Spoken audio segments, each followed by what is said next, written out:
South আফ্রিকার মাটিতে south আফ্রিকাকে ৩-১ ব্যবধানে টি-20 সিরিজ হারানোর পর এখনও একটা ম্যাচ বাকি।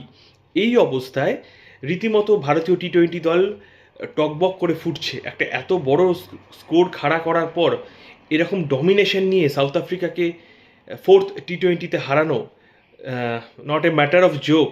তো যাই হোক, যখন ম্যাচ সেলিব্রেশন চলছে, সূর্যকুমার যাদব, রিঙ্কু সিং, তিলক ভার্মা মিলে খুব আনন্দ করছে, সেই রকম একটা সিচুয়েশানে পরস্পর কাঁধে উঠে পড়ছে, জড়িয়ে ধরছে।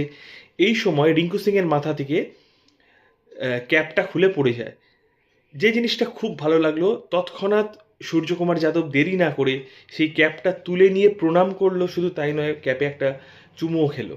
শুধু এইটুকুই বলার, নিজের দেশকে ভালোবাসতে হলে এইভাবেই ভালোবাসো, এইভাবে সম্মান করো।